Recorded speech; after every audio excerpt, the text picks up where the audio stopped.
The battle for Eternia rages on with a not so surprising reveal of the new Motu Origins 4-pack, and we get a sneak peek at Shira's box with our guest and special friend, Mega J Retro, right now on Toy Habits Live and MJR's channel.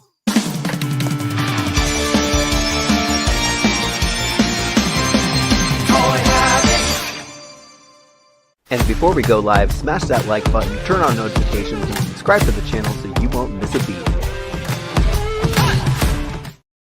Hey everyone, welcome back to Toy Habits. I'm Michael. I'm the Toy Sorceress, and Major Retro. What's going on, guys? We're here with a special edition of Saturday Toy Habits and Mega J Retro weekend special. How's it going, guys? Good. Woke up as early as usual, just waiting for 9 a.m. to roll around, and then boom, we got the surprise that we were waiting for. So day started off great. My feed was just blowing up. I literally woke me up. I'm like, what the heck's going on? I was like, what the hell are those? I was like, what are those? What are those? Yeah. I had no idea. Super, but kind of not, because you guys already talked about it for like months. It was crazy, but still. Sorry. I'll take it as a surprise. It's okay. Sorry, not sorry. It's what we do here. It is. Yeah. It's what we do. Yeah. How was your day, Toy Sorceress? Long. I took a little road trip to a little show down south, and found a couple things, but it was a little disappointing. And then on the way back, there was a ton of traffic. But it was good. It's just a long day. But I'll share some stuff at the end of the stream that we can check out. But in the meantime, I was trying to help do some stuff on my laptop in the car while all this news was breaking. So that was fun and interesting. Yeah. Yeah, you were working in the car, which is awesome. Yeah. I did like a Photoshop thumbnail with no mouse, which is really hard for me on my trackpad while the car was. How the sausage is made sometimes. Yeah, so then I looked at the thumbnail afterward. I'm like, damn, this thing's pretty good. It is good. It looked great. There's the hero high-res art. You'd be surprised what you can do under the gun. It's all good. Yeah, that's what we do here. Yes. So let's go ahead and check in on the chat and see who is all here on a Saturday afternoon. Let's check in. So we got crew member Frankie Rivera joining us. We have crew member Clint Jorgensen is also here. It is Toy Habits on a Saturday night. It's Saturday night and I ain't got nobody. All right. Still, my voice is gone. And we got crew member Giraffe here. We have crew member Adopto ND on our U83. Sakuri is here. Crew member Joe Curiel. Thomas Biacansara is here. We got crew member Damian Ristori. How is it going, my friend? Right hand the Skeletor is here. We got King Panther. We have crew member Ralph Riggin. We have Fran Captain America joining us. A brand new crew member joining the Toy Habits crew. It is Sight Beyond Sight, and I don't have time to flip him on, but I was actually, well, I guess I do. I'll stall for a second. It is. And Mega J did this incredibly well, but I don't have time to pose him. But Sight Beyond Sight, I can't get it there in time. We're going to look at that later. But Mega J, you did some incredible photography on the Lino. That is backwards. No wonder it didn't make any sense. I was too excited. Yeah. We also have crew member Felipe Borelli here. There you go. Yes, that was an amazing shot that you got. Such great photography, and I loved. I'm just geeking out on the filters and stuff like that you use, because yes, it looked like it was from like a vintage toy catalog when I looked at those details, and they looked so good. By the way, so I watched a review, and we'll go back to this. Did you know that these set of eyes, which I don't think you put on the head while you did your review, but they light up as well, the painted eyes. Everybody and their mother told me afterwards. I was like, the first thing I did was, because I was so excited that this Lino came with a set of painted eyes, because we didn't see any on display at Comic-Con or anywhere where this thing was on display. It was just the blank light up eyes, and I'm like, oh great, he comes with a set of these, and yes, they light up. He's got the giraffe. This was the coolest thing about this lino. Anyway, we'll look at more later. He's got a mecha neck. That's He does. I was like, this is crazy. But I have both those figures here for us to take a look at. We got Giraffe joining us. Nunya Biz is here. Giraffe is an awesome crew member as well. Crew member Jedi Ben is here. Stiggin 360. I think I said hi to Thomas already. We got Alex Arias also here. We have crew member Joe Coleman. It is Toy Habits bonus time, people. Extra Creepy is joining us. Vin Sean, Eric Valdez, Rhea Black, crew member Mythic Dolphin, Eric Element, also another crew member. We have crew member Stephen Komarak, Kevin Florence, crew member Timbo from Limbo, and crew member Black Phoenix 77. Straw Cakes is also joining us. Crew member Skeletor is here. You got to do the voice. Oh crap, you're live. Good evening, Earthlings. That's all I needed to hear tonight. I'm done. We have crew member Angry Wookie Sounds. We also have crew member Toy Monkey Customs joining us. Honor U83. I think I said hi to you already. Troy Friel is here. The Great Deceiver. Hebrew 77. Crew member Aaron is here. Good to see you, Aaron. Crew member Juan Panic. The crew member, it's Ryan Cole. How's it going, Ryan? We got crew member Toy Hunters Hollow. King Lino Channel is here. Atomic Yeti is a brand new Toy Habits crew member. Welcome, Atomic Yeti. I think that's for Jay. What? That's for Jay. Jay that's for Jay. Oh, I'm sorry. Well, sorry. Okay, so YouTube member for Mega J. I didn't know if there's different colors. That's cool. Yay! That is awesome. New member for Mega J. That is great. I can't tell the difference on here. Maybe there's you guys know what it is. John Guzman is here.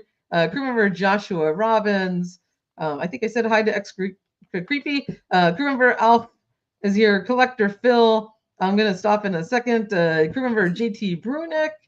And I think I got everybody. I think I said hi to both of you guys. Okay, MS160. Yeah, so we got done with that list. It was long. It's because we're on 2 channels right now, so it took a little longer than usual. Good. All right. Good to see everybody. Thank you guys for hanging out with me. This is great. It's awesome. Yes. Yeah. Welcome to both the Toy Habits and Mega J Retro viewers, because we're simulcasting right now, people. Yeah. I need to make an intro that is Mega Toy Habits. That would be so cool. Oh, that'd be so cool. That would be so cool. That'd be amazing. Would be. So cool. Would be. That's awesome. King Lionel's got his own channel. Look at that. I know. Yes, he does. He does. Hey. These guys are so cool. These guys. Did you also get Mumra? I'm going to do the review pretty soon. It's coming. Right. I'm very excited. Obviously, he's got that one up. He's got that one extra compared to the original. So very excited. He is so cool. We'll look at him later too. But both of those are amazing figures. We got Mega Retro Toy Habits too. There's all the combinations. I like that. That's awesome. I love that. All right, so we got some new Motu dropping out of the blue. Nothing teased from Mattel aside from early information that was handed to us on a silver platter. So we, of course, passed it on to everybody. But man, new figures, new packs. Wanted to take everyone back to where it all started, and it didn't start that long ago. February 20th, 2025, we heard it through the grapevine that a Battle for Eternia 4-pack was coming, but we had zero idea what was going to be in this pack. No names, no figures, but we knew that it would have Heroic Warriors, Evil Warriors, a member of the Horde, and Snake Man.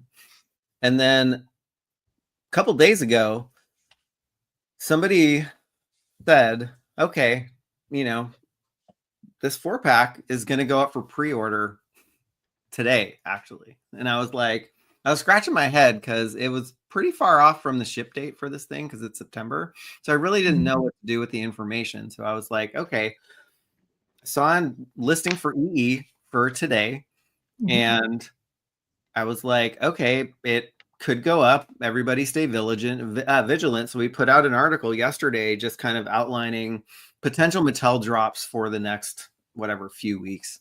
And lo and behold, we got the Battle for Eternia 4-pack coming out today with images. Yeah. Very exciting. It is very exciting. I think everybody is excited about anything that drops Motu. And especially on a Saturday. When was the last time that we've had a Motu drop on a Saturday?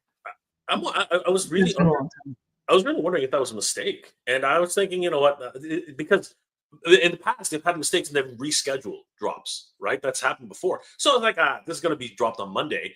And literally this morning, everybody's pinging me. I couldn't believe the number of freaking alerts I was getting. I was like, what's going on? And I and I thought at first I'm like, oh, those are really cool customs. And I'm like, wait a second, because like you're barely awake, right? You're like, oh, those are pretty cool customs. Like, wait a second, right? And then you just have that double take. I'm like, that's a really cool what's it called, Horde Prime head. Yes. And then everything just like explode. You start realizing, you get up, you're like, oh my god, I'm gonna do something, and it was really exciting. It was really exciting. It's crazy. I mean, luckily we had a heads up because I did do a lot of prep before the drop, and so nobody had sent me images or anything, so just like everyone else, when 9 o'clock rolled around, that's the first glimpse of this 4-pack that we got. And Nino Biz, yes, we do have names now. They're not standard names, and so I've written them down, but we'll go over them. I'm looking at them now, and they're kind of they're interesting. They're interesting, and I think if you really go in the idea of army building, they make sense, right? Yeah. I think army building is the theme here. I think that really is. Yeah, most definitely. And I love that they are, guess you can love them or hate them. They're mixing up parts that we've seen, but we also have some new parts to these figures. But as far as the names, let's go from let's start with the Horde person first. And so that is the Horde Revenant, which is cool. I think somebody mentioned in the chat, like, if they can rock a Horde symbol on their face, that's pretty damn cool. I love that. He wears it well. Yeah, definitely does.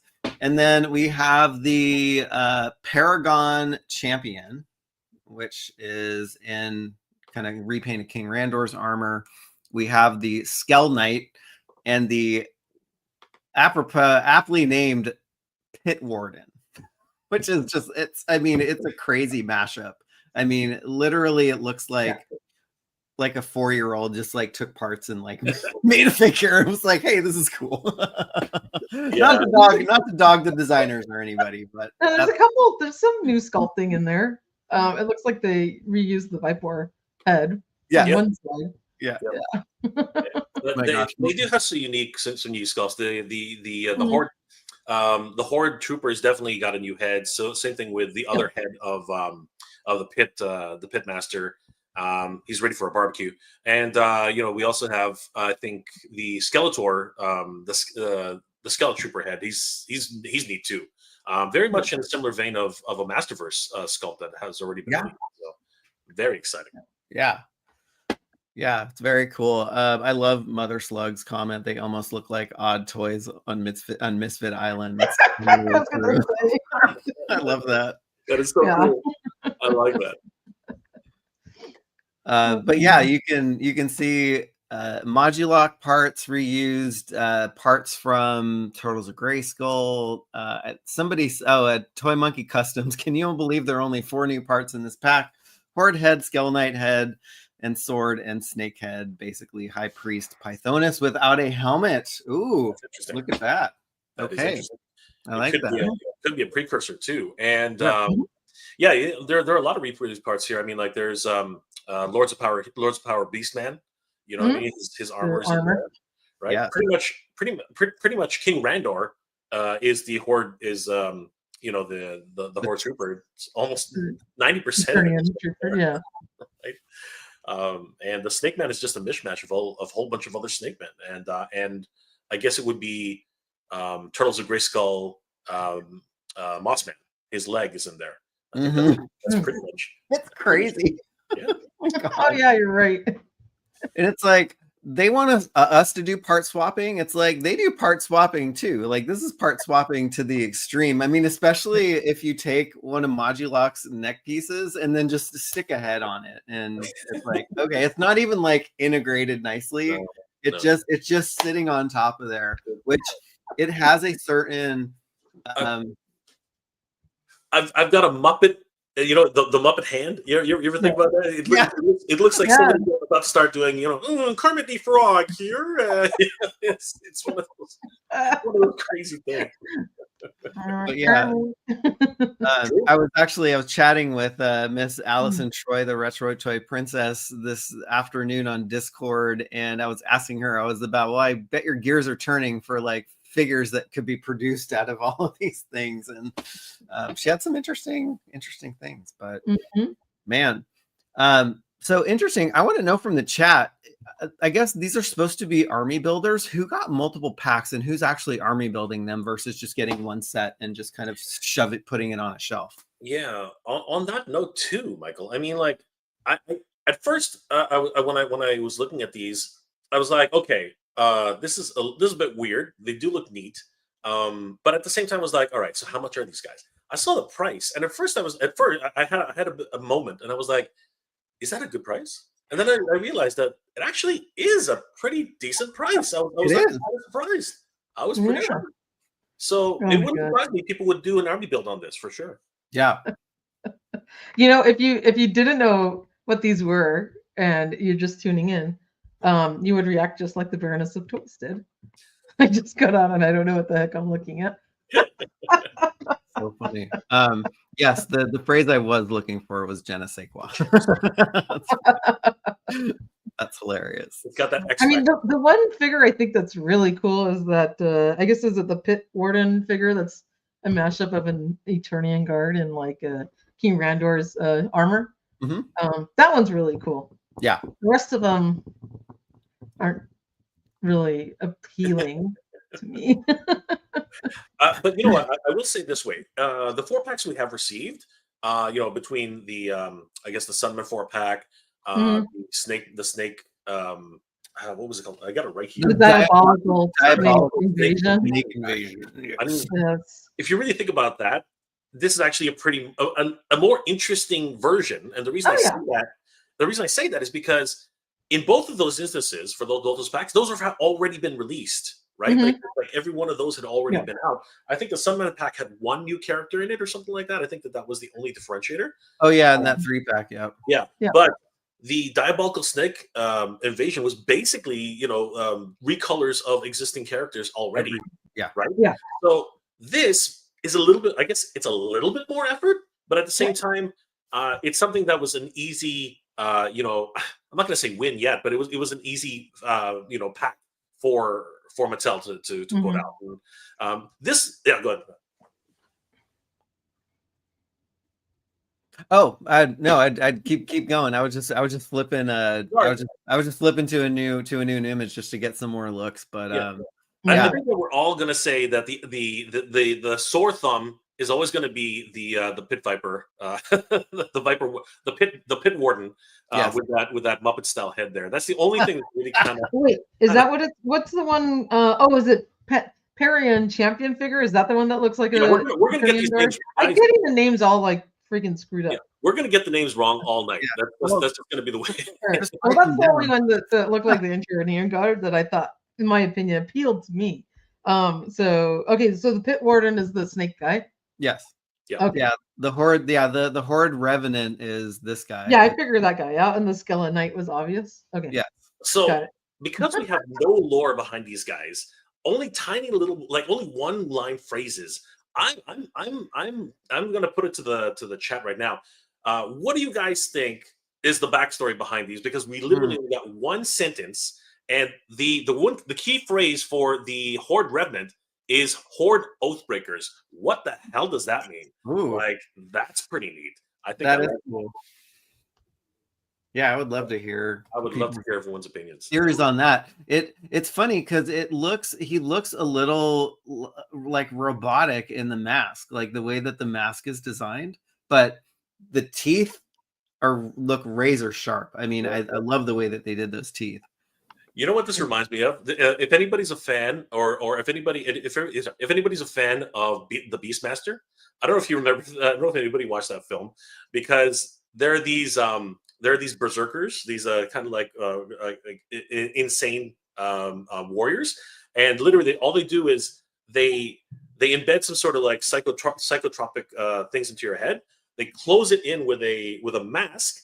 And that's the way they live forever. And basically, all they do is just attack. So that totally reminds me of this guy, 100%. Nice. Yeah.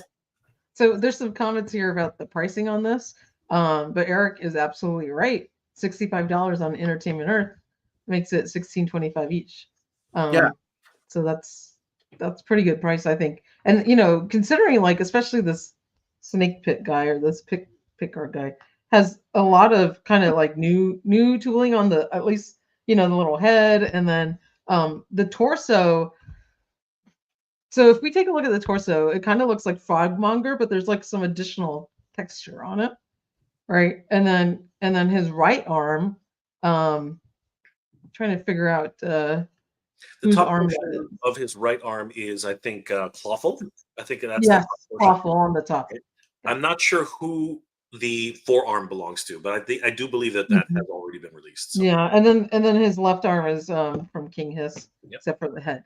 The head is cool looking, and his legs, you know, have a little bit like this. I guess his actual legs have some more detail. I don't know if the left leg is that entire leg all from the Turtles of Grayskull Mossman. It's hard to say. Foot is for sure. I think it is. The other one though, I can't remember whose leg that is, but I have seen it before. So yeah, and then they were able to do, you know, I guess the two colors. So on, you know, that half of his body. So that's extra paint apps there. Yep, I like the Too Bad style division where it's exactly. I like it. It's really nice. Yeah. That's and then the head on the right, that's a new sculpt as well, right? Yes. Mm-hmm.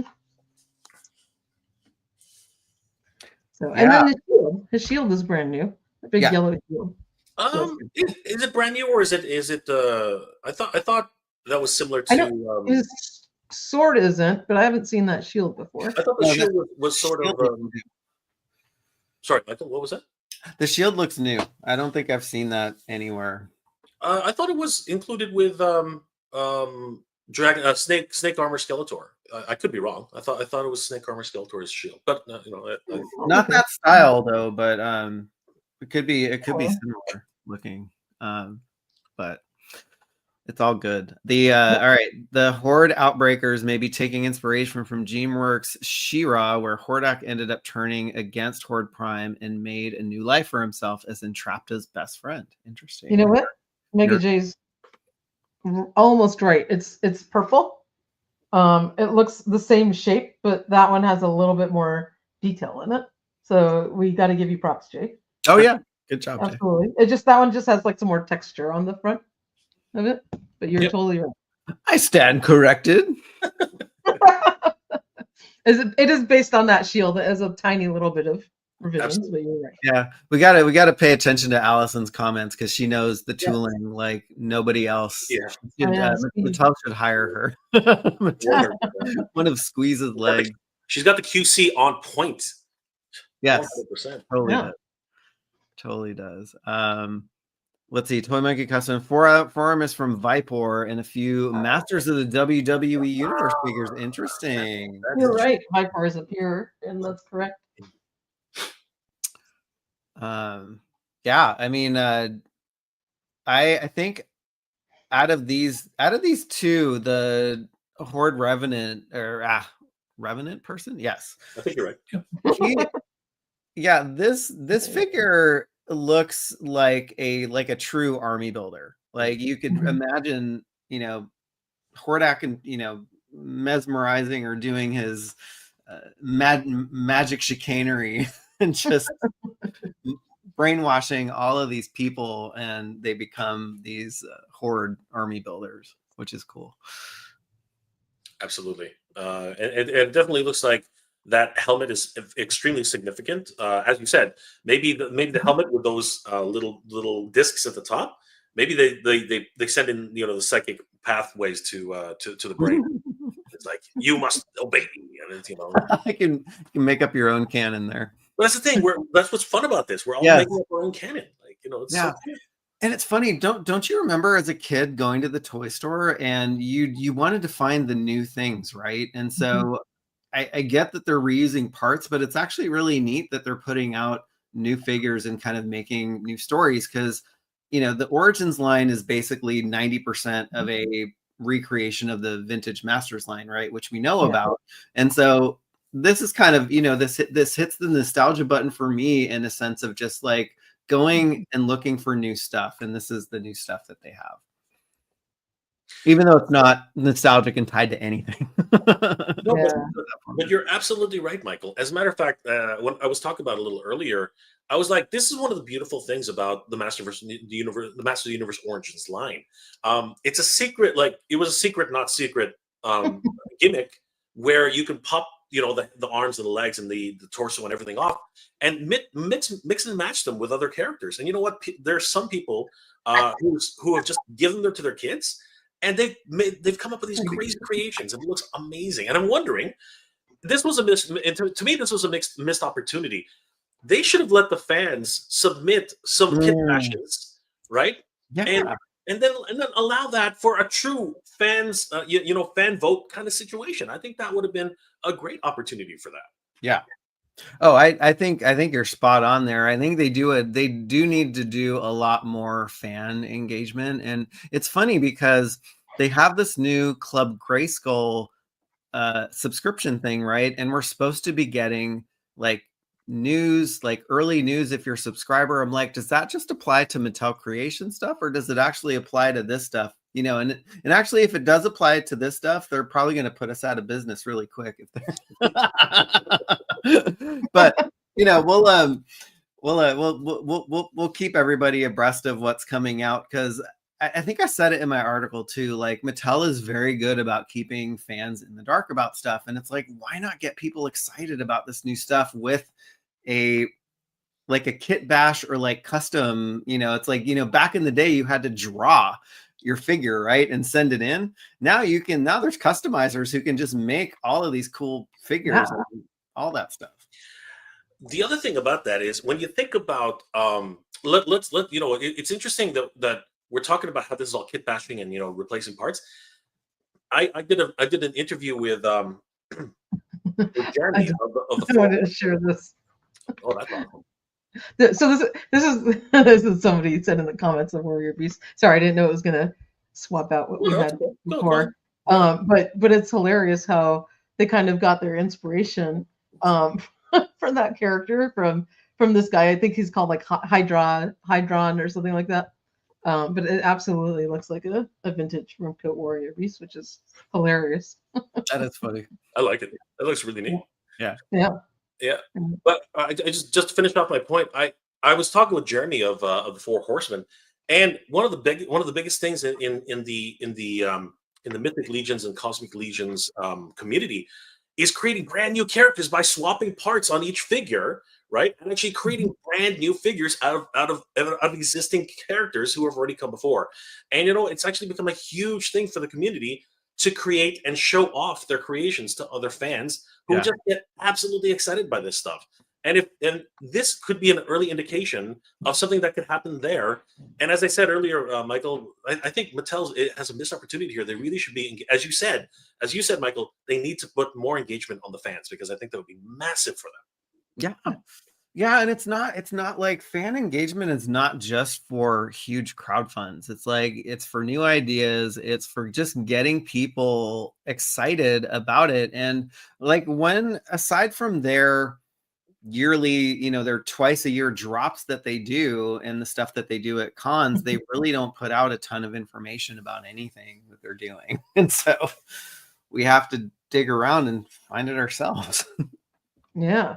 Which is fun for us. I mean, I like it. I mean, So, you know what's tell neat keep about, doing what they're doing. what's neat about this is like you can, you know, get these new figures, and because there's not a lot of backstory, you can actually create more new characters out of the parts you get from them. So you can be creative and use the different pieces and chest armor and all sorts of stuff, because maybe there's other figures that you could, other characters you can create out of these, especially that pit warden figure, right? So you can see that being like a very interesting, just that one alone is creating like another, you know, a couple different dragons just because you got 3 heads right there. So it makes it kind of fun if you're, you know, a customizer who likes the kind of kit bash stuff. So maybe, you know, maybe this is just a whole bunch of cool kit bash parts for someone who likes to do that on the cheap too, or cheaper. Yeah, maybe maybe Mr. Home Arcade got like 60 of these packs, and we'll do a lot of, you know, customizing and stuff. Yeah. Funny you should mention that, because if you guys, when we were watching the revealed event, a couple of Mr. Home Arcade's customs, a couple of customs which Mr. Home Arcade owns actually showed up on the stream. Oh yeah. Yeah, it was fascinating. Now those were not made by Mr. Home Arcade, but they were made with his sculptor who he works with, and it was just amazing for them to acknowledge the fact that, you know what, even the Mattel team is inspired by fans to do something even better. So that's amazing. Yeah. I mean, that's insane that they would even put that on their show. And I think, there's a few customizers that he commissions from. One of the really great ones is the Bombstar Outcast customs. I mean, he makes some killer stuff. He makes some really neat stuff.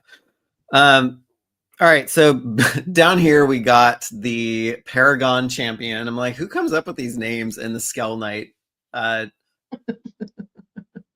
So interesting that the Paragon Champion comes with a cape, because it's like, if you're doing army building, like I don't know if I'd want a whole army of caped Eternian guards, but I know I guess they had to throw it in there because they have the part and stuff. But I like the black I like the black body on him, because you can totally do some anti-Eternia themed custom here too. Like, I think that's cool. Absolutely. The white and black is like stormtrooper vibes, kind of, you know, with like the black suit, like tight suit underneath the white armor. Yeah. I was mentioning in a little earlier that this definitely gives me Man of War vibes. I mean, it definitely has that Man of War feel. And what I like to imagine, again, we're literally making up the canon in our heads at this point, because we don't know, right? But I like to imagine that these are like the elite guard of King Randor's troops, and again, like a Man of War. Maybe there is a Man of War squad. You know what I mean? Like this, that would be really neat to conceive of. And I really appreciate the fact that they reused April O'Neil's camera hammer into like a Warhammer situation. The only thing is, I can never get past this, is those little two palms at the other side. I keep thinking, oh, it's whack-a-mole time. Here we go. And basically going around whacking every single one of these, skeleton troopers, right? These skeleton, and they're like whack, whack, whack, and you see your boop, boop, boop, boop, and you're. If I get to see that in cartoon, I'm going to lose my mind. I will definitely just. Oh my gosh, that's great. Absolutely. Yeah, I like your comment, Toy Sorceress, about the Stormtrooper vibes, because I mean, Jay, if you said it, you know, it's like. This is their secret guard. It's like, this is their stormtroopers, basically, for the good guys. I like that. Are you a little short for a stormtrooper? Can't hit the side of a barn. Jeez Louise. That's why they need the hammer. Don't shoot anything. Just hit it with a hammer. Can't mess with that thing. Just whack it. Whack it now. And you'll hit something. It's the snake whacker. Whack, whack, whack. Whack, there you go. You know what? Because that guy has 3 freaking heads, so he needs it. So he's gotta get all 3. Whack them all. Whack a snake. It's the Simpsons whacking day. Remember that? Oh my gosh. Simpsons. Should I whack fast or slow? Slow. Oh, whacking day. Gosh, you could probably just do a whole show on Simpsons innuendos for years. They have such great one-liners. Like I know. you could literally sit like you on a long road trip. All you got to do is start naming off all your great Simpsons one-liners. You'll be there for the rest of the trip. It's crazy. Totally. Yeah. That's a cool idea. Put the Eternian armor on King Randor. Yes. Yeah, really cool. That. Yes. On Randy.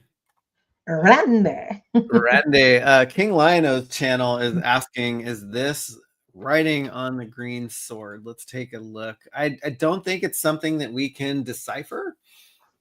Maybe it's Klingon, but it's a bunch of symbols that probably make, I don't know, maybe they make a sentence or a chant, a secret chant for the Skell Knights, the secret Knights of Skeletor.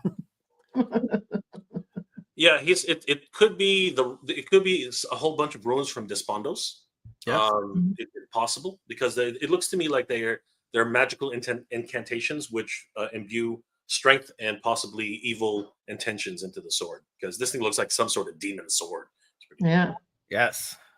Yeah, we don't have any idea what the packaging looked like, and it's funny because when we got word that this was going out for pre-order, I started to look back at what happened to the Diabolical Snake Invasion pack, and so that was dropped in Mattel's March Madness event. I forget if it was 2023 or 2024. It's probably 23, and they had dropped it just with the figures, and then Roy Juarez on his Instagram did the whole package reveal, and so I'm hoping that he does that. But that package is not coming tomorrow. There's a different package that we'll get into later, but it's exciting. Like the Mattel design team is just killing it with the packaging, and I can't wait to see what this has on it, because they lean in on the teases, and so it's like it's not just going to have these 4 individuals on it. It's going to have a heck of a lot more, and if it's a Battle for Eternia pack, it's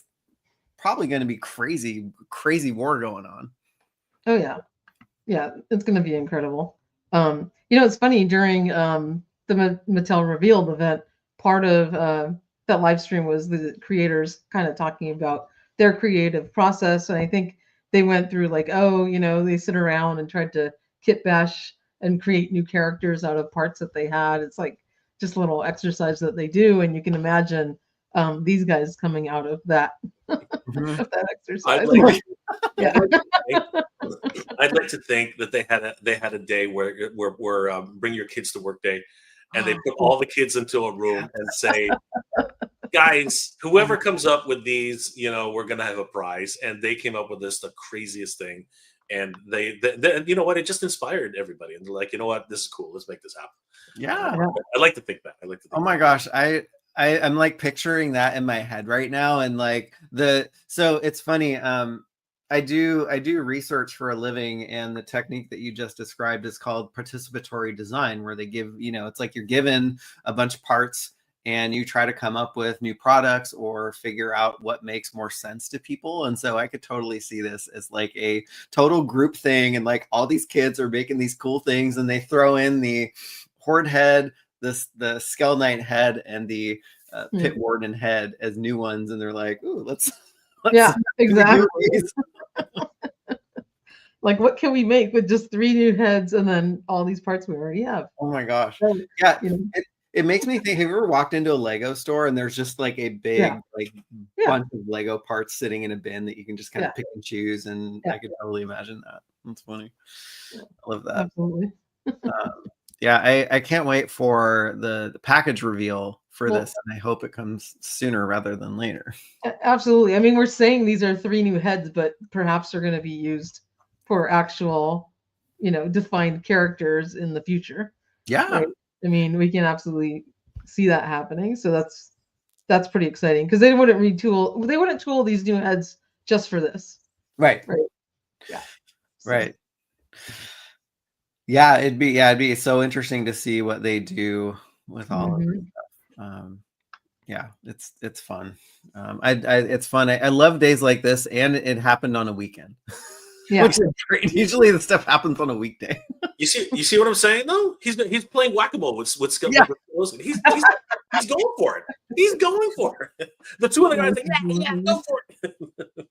Yes, absolutely. Yes, and Vlad the Impaler, who doesn't like a little extra head? You know, come on. But you know what?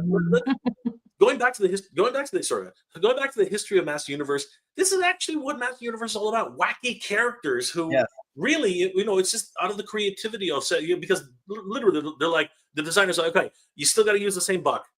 We're not going to give you any extra budget. Come up with something neat like that. And you know what? They came up with some of the greatest characters ever. It's so great to see this still happening in 2025. Absolutely. Oh my gosh. Yeah, it's so cool. I know. It makes me wonder, like, who do they ever tell you who poses these things? Because I know when Hasbro does their live streams, they do a behind the scenes for the guy that sets up the dio shots and takes the pictures, and it's so cool. And it's like, I want to meet the person who's saying, you know what? Let's give the Skell Knight a little sexy pose here. Oh my god.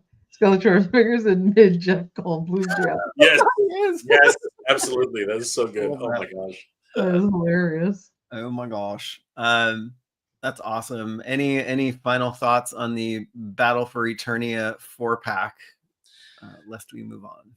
I think you did well. I saw some comments here. Well, I guess we'll talk about this on a separate subject on how people did on their Walmart CollectorCon purchases. Oh, yeah. And we'll circle back, but it looks like Jay Wetzel got his Spidey 77. I did too. He did sell out eventually. Crystal Ball sold out as well, and Giraffe. He's funny. In closing, I think I'd like to say that these guys are wacky and they're cool and they are typical examples of Master Universe. And I think the price is right. Looking back at the whole thing, I think the price is absolutely right. If these were like $25 each, I think it would be an easy pass. Yeah. At the price they are right now, with the economy the way it is, I think these, you could definitely add these to your collection and say, hey, you know what? They're just wacky. They're cool. I like them. So yeah, they add a different element to, for the people that got their Eternias, it adds a whole different world building element to the Eternia playset. This is funny because like the snake dude, the Baroness of Toys, the snake dude looks like he doesn't have a care in the world. He's just taking it, just going out for a stroll. Like this guy's looking at him like longingly or something. Like, hey, it's kind of funny how they pose these and battle for my wall. Yeah. I see now that I see it, I cannot unsee it. He's looking longingly at. He is like he has like a crush on him or something. Yeah. Oh. Like when you gonna feed me or whatever. Yes, yeah. It's a puppy dog look. It's like Master hungry. I love it. But it's funny because it makes me think like, we had the Eternia playset come out a year and a half ago now or 2 years ago, and it's like they seem to be playing catch up with the world building that's coming along with these playsets, right? We have you can put all your figures in with Eternia, but it's like Powers of Grayskull definitely would go with the Eternia playset. It looks like they're just leaning into that now, like a year and a half, 2 years later. If and when the Snake Lair eventually comes out, they've already played out the snake theme and the snake figures, and everybody's sick of them. They want the Horde, and it's like they still but the Fright Zone, I think, is maybe one that's timed correctly. Yeah. You know what? Is that the Vecna face that's on like the right hand side of that pit warrior guy? It is not. No. It's close. It's close. Yeah. It's close. It is close, but it is not. As soon as I saw my comment, I literally took a quick look, and the reality is not. Is it High Priest Pythonus? Could be. It's possible. So if you without his little. If you want to just bring it out really quick, you can show Vecna right there. Oh yeah. It's not letting me click it. Maybe Michael. Oh yeah, here. Sorry, let me. That's okay. It's just a quick look, anyway. Yeah. Let's see. Yeah. There we go. Yeah. See, it doesn't have the top ridge. There are no scales. and it's got all of this crazy, burns on his head. So it could have been Vecna, but I think it's a very different head sculpt. So bravo to them to actually making something brand new. Yeah, and actually the high priest Pythonus, when the snake lair was actually going to be a thing before they stopped it and went back to the drawing board, the high priest Pythonus was actually supposed to be one of the unlocked tiers in it. So it's supposed to come with the snake lair. So it's maybe they are. Yeah, I really don't know what they're doing with the snake lair, to be honest, but maybe they have to do something with the part. Yeah, that could be. Big shout out to Ryan Cole for gifting 10 Toy Habits memberships. Thank you so much, Ryan. That is super, super kind of you. So 10 of you in the chat who are not members are going to be receiving memberships. Super awesome. Yes, thank you so much, Ryan. That's awesome. I mean, Ryan, week after week, Joe, week after week, just continue to just be so generous in just the membership gifts. Basically, aside from the 150 that we got in one day from Mike Hawk, like Joe and Ryan just continue just to build the crew week after week, which is awesome. Yeah. That is real quick, Vad the Impaler, I will instant message you. Or you could instant message me. I see your comment. Something good for you. Yes. I am super excited. Thank you so much. That's awesome. Yeah. All right. This is going to be in here. Very cool. I'm trying to find his comment. Oh, is SoCal Shaolin here? I think so. The Baroness said hi to him, so I'm trying to find his. I love his show, man. He's so cool, honestly. I'm trying to find his comment so I can say hello. But as soon as we find it, we'll flash it up on the screen. But welcome to the show. Yes, and welcome 5 more Toy Habits crew members with Joe's generous gift of 5 Toy Habits memberships. Oh my gosh. Thank you, Joe. That is so kind of you. So thank you to Joe and thank you to Ryan. So 15 of you total will be getting Toy Habits memberships. Randomly selected out of the chat. That's super, super nice of you guys. Yeah. That's awesome. Thank you. All right. This is going to be a very awkward transition, but let's take a look at Shira's box. I thought that was perfect. That was a perfect transition. I know. All right. So before we dive into her box, Shira went up for pre-order during Walmart Collector Con. Everybody thought that she was going to be a Walmart exclusive, and then today, come to find out, she's on Entertainment Earth for a pre-order. So she is not a Walmart Collector Con exclusive, which is awesome. I didn't see her on BBTS. So far she's on Walmart and Entertainment Earth. I noticed that too. I was very surprised. I wonder if they're holding back a little bit. Maybe. It's possible. But for everybody, I think she's already sold out on Entertainment Earth. So that, oh my gosh, wow. That's a shock. That's crazy. That's a shock. Wow. Yeah. She's already sold out. Because she's probably still available on Walmart.com too. So I guess, at least you have another avenue to get her. I think, sorry, go ahead. No, I was going to say, well, yes, you did, but I just confirmed she is sold out. I think, and this is only a guess, I think it's all the international buyers because again, like Walmart, I hate to say it, and I don't mean to be mean to Walmart, but they're shipping internationally. My experience is it's horrible. It's an absolute mess. It's either shipped in a bag, which you just don't know what you're going to get, and or it's not, or it's just literally the package itself slapped with a label on it. So it's just one of these crazy things that happens for international buyers. But I'm hoping that Big Bad Toy Store will have a second run, or maybe even Entertainment Earth will have a second run because she sold out so quick. I was actually really shocked at how fast she sold out. Yeah. I just looked up the Walmart listing and she's still available for pre-order, but that means nothing when it comes to Walmart because they might cancel your order, which is not great. Well, what I was going to say is I think some of the people who ordered her on Entertainment Earth were getting backup orders just in case Walmart cancels theirs. It's possible. Yeah, it's just like getting the Crystal Ball Classified Series figure on Pulse and also getting it on Walmart because you never know. Like I've never had anything canceled from a collector con, but I know that a lot of people have. Yeah. So I had this fun little game with Danny on Friday because we were getting all sorts of comments on this. Wondering if everybody's interested. If you guys want to give us who you believe Shira actually, this version of Shira it looks like, because I've been getting comments like Millie Bobby Brown. I've been getting comments like so many different people have said she looks like this, she looks like that. Some people were saying Professor McGonagall when she was in when she was in Clash of the Titans.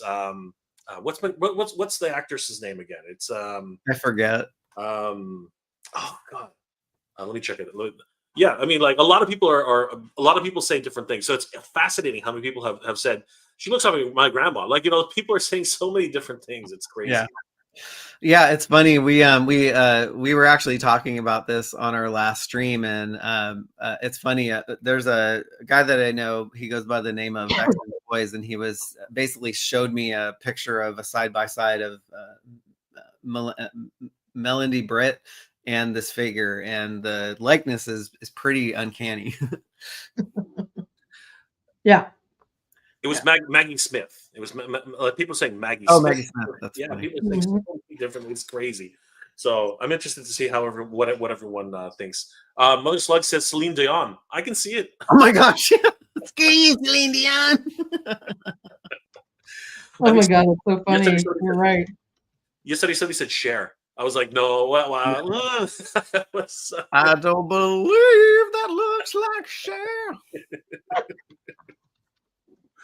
Someone just said Joshua Robin said Morgan Fairchild. Oh, I like that. It's pretty crazy. Oh, yeah. We're gonna get a lot of interesting comments. I'm telling you right now. Yeah, I think the one that looks closest to me is the voice actress for Shira. So yes. Yes, actually, and that's awesome. I really like that. Yeah, I mean, whether they did it or not, it looks like, you know, when Hasbro did their I guess thing where you could make a scan of your face and actually get it on. Maybe that's what they did. They just scanned her face and put it in a Masterverse figure. That would be awesome though, if that actually happened. Beverly Crusher and Melindy Britt. Oh crap! A melding of both of them, right? I'm sure you could get like some AI programmed. You know, it's like you just put in, you know, Melanie Britt, Morgan Fairchild, blah blah blah, and you get this face there. Yeah, you say love child of these two, and all of a sudden, yeah, does their headdress come off? I don't know that it does. I don't. Let's see what the I don't believe so. Actually, we have the description. Wow. Sorry, Share cosplaying as Big Bird. That's a good one. That's awesome. Oh my God. Could be. Let me check her description real quick. You know, because we're, you know, she's had too many of those brownies. Oh my God. She does look a little, yeah. She had a brownie fest. Yep. That's just funny. Stone down Eternia. You guys are awesome. Seriously, you guys are the best. All right, so a little bit there. I'm rereading the description. So it says that it comes with an extra swappable set of hands, removable soft goods cape with shoulder armor, a shield, and a sword. So it doesn't mention anything about the headdress coming off. It kind of looks molded onto her head. Yeah. See that? Like at the, I'm pointing at it. You guys can't see because this is not my screen. But at the top of her headdress where the little pointy thing is, it looks like it's keyed into her hair, like it's molded into there. So it's, yeah, it doesn't look like it can come off. But yeah, it's always fun. What I really like about this this figure is because of the 80th, and you know what, I started talking about this the other day, but because of the 80th anniversary of Mattel, I think they really are digging into their catalog and really looking back at their history, because it's pretty fascinating to see all the similarities with the very first release of the Shira figure. And if we zoom out here, you know, pretty much what they've done with this figure to sort of emulate the style. Because if you look at this, the most telltale sign is definitely the shield. The shield is definitely pretty much 1-to-1 on par with the vintage version, as well as the sword. The sword is pretty much identical to the Princess of Power version from 1985. Mhm. And then if you look at the design aesthetics here on the bodice, I learned a new word the other day.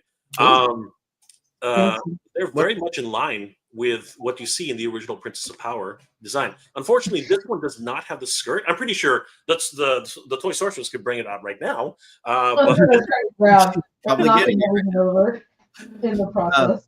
Sorry, what's a bodice, Jay? What's a bodice? A bodice is the armor piece that she's wearing. Okay. Yeah, that is you know who I learned that from? The great Pixel Dan. Pixel Dan learned how to say that, and I've been emulating that ever since. And my friend, and of course our good friend Danny Green, he's taken that and run with it. He loves the box. Absolutely. And you know who else is in the box art? Looky. Yeah, you know what? Yeah, he's right there under the 40th anniversary logo, just about an inch down. Absolutely. Looky, and of course, Mantenna, first and foremost on the front, but Looky is hiding back there, which is awesome. The Easter eggs that are in here are just insane. Especially considering the fact that, you know what, these could possibly be new characters down the line, right? Because I would love to get Looky as just even if he's an accessory with somebody. I would just love to. He should have come with the Shira. Yeah, what are you thinking? Like or Cal. Give us Cal. Right. Like, I also want to find out who did the artwork, because this is like people are just saying this year the artwork is just gorgeous. People are so excited. It's so good. Version. So good. Yeah, and I'm very excited about this. Huge shout out to the design team at Mattel. They're killing it right now. They're literally just killing it. It is absolutely insane. Yeah, I think the Masterverse line is finally finding its stride, and I hate to say that after just like a few years of them trying out different stuff, which is great. I mean, you gotta go with what sticks. I think the new Eternia figures, they're fire.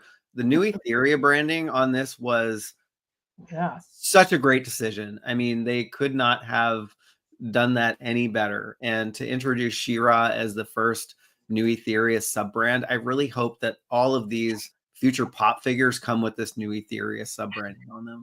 Yeah. I was so happy when I saw new Etheria, because again, it only made sense, because if they said new Eternia, it would just make no sense whatsoever. Yeah. So the fact that they actually introduced new Etheria, I was like, wow, they're digging deep, and I love it. I love the fact that they're digging this deep into the so cool. And I think also with the vintage collection line too, I think I really hate, I love it and I hate it. I hate that they're remaking figures, but they're actually remaking them in a very cool and kind of newish, oldish way that harkens back to the vintage designs. And I think this is what collectors wanted from the Masterverse line. I think they wanted the kind of classics 2.0, if you will. And like all of this stuff all these figures are fire. The box art's fire. And I can't wait to see the back of the box and the art that comes on it, because it's always so good. Yeah. Eric Elliman, you know what? Here's the thing. Funny you could mention that, because when you get them in hands, just like what happened with the LED eyes Lionel, they look so much better in person. Once you have them in hands, things change so much. Pictures are weird. Pictures, depending on the lighting, depending on the position, depending on so many different factors. They are very. I mean, we're talking about how funny it is. Everyone sees something completely different in the Shira as in the face, right? But when you finally get it in hand, just like Lionel right down here, right? It changes your perspective like entirely. And I do have to say, and I don't know if Toy Sorceress and Michael agrees with me, but that version of Lionel is 100 times better than the DX version. For some strange reason. It looks like the same mold, but like the joints are 1,000 times tighter. It's in much better quality. He's amazing. Yeah, there's been so many times where I've looked at a picture of a figure, like some with the GI Joe classified line, not so much here, where I'm like, I don't know about that, and I think the figure doesn't look that great. But then once I see it in the store and I get a good look at it and all the angles, and I was like, all right, it's actually a pretty good figure. I've changed my mind quite a few times. Definitely the in-hand look seals the deal, and it's part FOMO too, right? Well, absolutely. Once it's in hand, everything changes, really. And, so I'm totally psyched for this version of Shira, and I'm kind of bummed I didn't actually pick up the Entertainment Earth version because I just don't know what to do with it. I'm hoping that when I visit Walmart in the next couple of months, I'll actually be able to pick her up while I'm there, because I really want this version of Shira. She looks amazing. Well, Jay, if you have a hard time, just tell me and I'll get one. Thank you, Michael. Yeah, I got one from Entertainment Earth, and I got a couple from Walmart. So somebody's gonna come through. I need a hero called Michael. I got your back. Michael's my hero. That's right. Drinking game. Sorry, we're playing a drinking game every time the word hero was mentioned the other night. All right. Well, I'll start us off. There we go. There we go. No. Right. Drink whatever you want. Doesn't have to be alcoholic. No, yeah. It's your beverage of choice. Don't want to fall over you. All right. Anything else about Miss Princess of Power? God, she looks good. Tate Williams, we're not sure, actually. I'm hoping. I'm crossing my fingers that it'll come to BBTS. But so far, no, not right now. We'll find out soon, I hope. Oh yeah. It's interesting. It's and Walmart sometimes has the first to market exclusives, and so they only really had Shira for 2 days before it came on to Entertainment Earth. Maybe it's a rollout, and I don't know. I don't know how these online retailers get access to like exclusivity and things like that, but yeah, maybe it's Walmart, Entertainment Earth, and then Big Bad Toy Store down the line somewhere. But it's like everybody's competing for your dollars at this point. Yeah, absolutely. All right. Let's move on, I guess, to. All right. So we got the whole shebang, which is an online retailer in the UK. They put up the Fright Zone for pre-order and gave us a nice window into what the price could be for this set. So, this is an online retailer that often puts stuff up ahead of all other online retailers. And so it's interesting to see what their pricing is. And I know that they do have some markup. And so if you do, I did an exchange rate calculation to US dollars this morning, and it came out to 166 US dollars, but there could be a 30 or 40% markup in these whole shebang prices. And so if you back that out, we could be looking at a Fright Zone that might cost about $130 at the least, I'm guessing, just based on what the whole shebang is pricing this at. I'm inclined to believe, Michael, that you're absolutely right. I don't think, even though there's a lot of new tooling. Well, actually, let's just come out and say it. This whole thing's brand new. Yeah. Right. But I think it would be a poor decision for them to go any higher than 150 USD. I think that would be a poor decision on their part. Considering the fact that, and we got to look at history too. There is a lot of that, right? We got both play sets so far. The Castle Grayskull and the Snake Mountain were, either 100, like less than $100 or $110, depending on which retailer you went to. Yeah. So with that in mind, I really can't see them going past $130 on this. Yeah, I can't either. And that lines up with what another anonymous source thought the pricing would be, because I think they would know better than I would. But I think the math adds up here, and I think with those Castle Grayskull and Snake Mountain play sets coming out a few years ago, like toy prices have gone up and stuff like that. So I think it's just the market that we're dealing with. So it's kind of cool, but this is the first inkling of any price that we've seen, and of course because Mattel doesn't like to give out information. That's all we have to go on. Yeah, it's really. Well, really even the sorry, Toy Story. No, that's okay.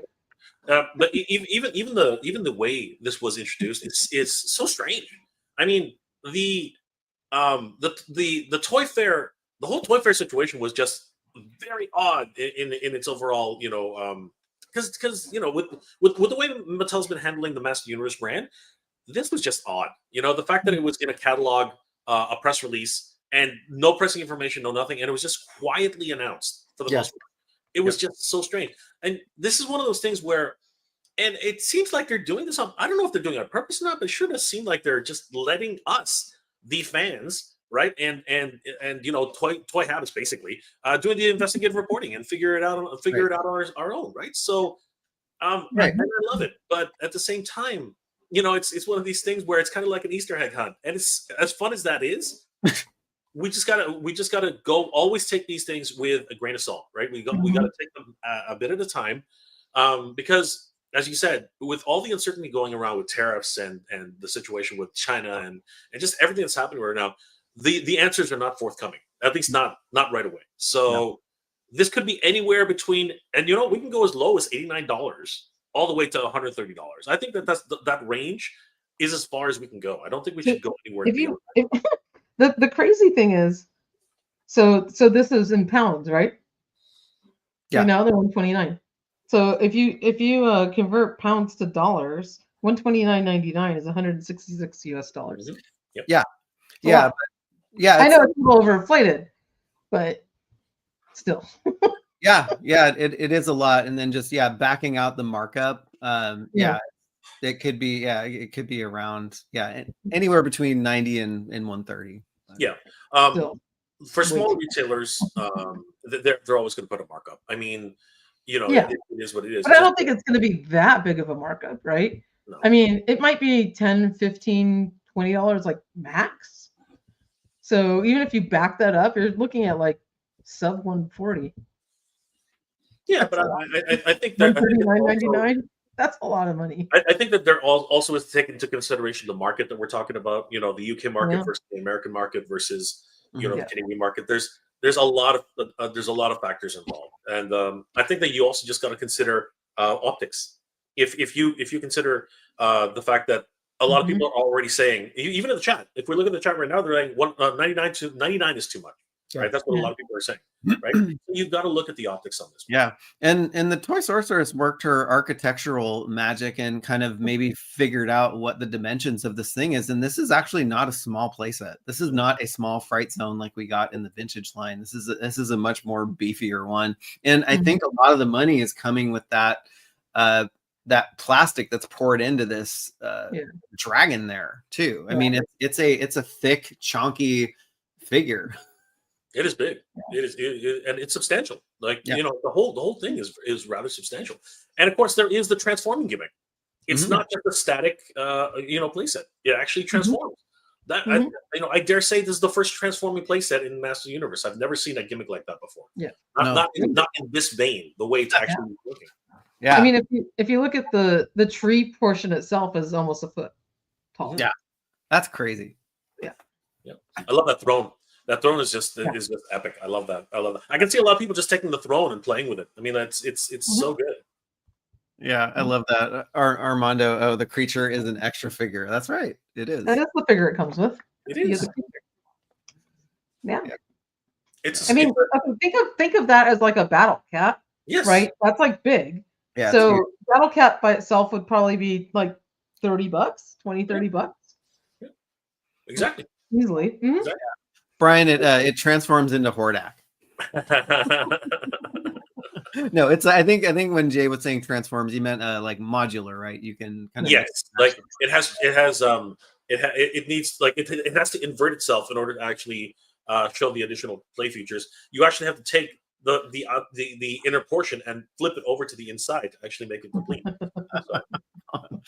Yeah, everybody knows I suck at transforming. So, yeah. Thank you, Giraffe. And actually, Giraffe was doing some fun math with the whole shebang on our Discord today, and he was like, some of the like the Turtles of Grayskull Clamp Champ, he said, was marked up around like 47%, and so he was trying to kind of apply that math to trying to figure out what this would cost given the markup and stuff. So yeah, I think that's where we came out to the 130 US dollar mark, which was fun. Thank you, Giraffe. Math is fun, yes. Especially toy math. Oh, if you take out 42%, it's about $100, $97.44 in US dollars. So that could be still $99. Yeah, possibility. Titan class. Yeah, I don't think so, but hey, anything's possible. Titan class Hordak confirmed. There we go. I love it. Transformer. Yeah, it's funny. Yeah, going up to 100. I mean, I don't want it to be $130, believe me, but a lot of people are saying it's a hard pass at 130. So I want to think, given the amount of market research that Mattel does, which I want to think they do, because I've had former when I used to work at Twitter, one of my former coworkers used to be a market she used to head up one of the market research teams for both Mattel and Hasbro, and so I think they do their homework, and pricing research is something that they also do, but sometimes they're way off the mark. Very cool. Me plus new release equals sad wallet. Yeah, I can't see them. I can't see them not doing the research on this. I mean, like, we just came off. Here's the thing. It's funny how we came off of the stake layer, and some massive feedback on that already, right? Like, that was one of the reasons that they had to make the decision the way they did. And then this seemingly is a win for the community, because this was one of the options in the Eternia's choice. Yes, and it's come full circle. And if they don't get the pricing right on this, it would be very unfortunate. Really I hope they do. And I don't know when this is going to go up for pre-order, but hopefully we'll know. Yeah, beforehand, like we did with the Battle for Eternia. I do have to say, yeah. I do say I was actually rather disappointed in the reveal portion for Master Universe. I thought there was going to be a lot more. You know what? Some of them were not even intentional. Like, they just sort of dropped Blade in the middle of a giveaway. I was like, what? What are you talking about? You're going to team Blade and not talk about him. You're not the nonchalant. It's like, oh, by the way, you're going to win this like figure that we haven't ever announced or well, I mean, we saw a rendering of him, right? SDCC. Yeah. But they were so just nonchalant about it. It was hilarious. Yeah. But congratulations to Mike of Eternia Royalty for winning that prize. I mean, my God. That's great. So cool. That's awesome. Yeah. That was so great. That is awesome. Oh my gosh, just insane.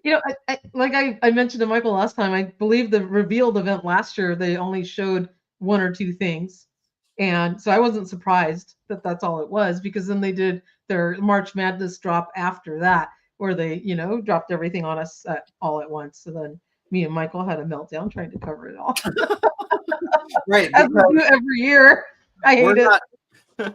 We're not considered influencers in Mattel's eyes. Like, we're on the naughty list, and we actually like being on their naughty list. Like, I'd rather play on this side and have to have a meltdown trying to cover this all this stuff. But Rob 2023 brings up a great point. We still do need to see their 2025 catalog. So historically, those drop in March, typically at the end of March, looking at 2023 and 2024. So something's coming.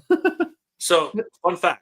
No, go ahead. I was just going to say, the one leg up we have is that Michael and I cover all of the upcoming leaks or whatever figures, and so we're prepared for 90% of the drops, because we already kind of know their catalog that's going to happen. So we've got information. I mean, from the things information we get from anonymous sources, and so we're always like predicting upcoming waves. So we have a backlog of information already on what we think all of these new figures are going to be. So we're prepared in that sense. Yeah. But then we do have to react in real time to official images, and then the figures that we had no clue that were out of left field, where those other influencers in the club get all this information beforehand and can prepare. Yeah, but you know what? It's fun. It's fun being on the outside. You can look We at enjoy it. You can look at it that way. But when we were at San Diego Comic Con, okay, I was there. I was there. Yeah, I know you We were. were at San Diego Comic Con. These two are rock stars. Okay, every freaking time we turned a corner, one of the Mattel designers was coming up to them and saying, "What's going on?" We whether it was Damien or whether it was Roy. They had lunch with Roy, for crying out loud. These guys are freaking rock stars. Don't even get it mixed up. Okay, seriously, these guys. And then they met Ted Biaselli, and he gave them a hug. All right, he gave them a hug. So that was such a surprise. I mean, he is such a sweet guy, and we found out that he lives right next door to one of our crew members. I was like, what the F is going on? Yeah, that's crazy. Yeah, it's nuts. He's the sweetest guy. The Toy Sorceress was on a stream with him also, and I had never met him, and so just to have that interaction in the Mattel booth with him was just is so special. I'm not leaving you guys from now on because I missed out on that totally. And I was so jealous when you said, "We met Ted." I want what? When was this? It wasn't even on the schedule. I was so upset. It's funny because it was on a stream with Kayla, and then it was right after we leaked the news on Modi, and then Ted had one.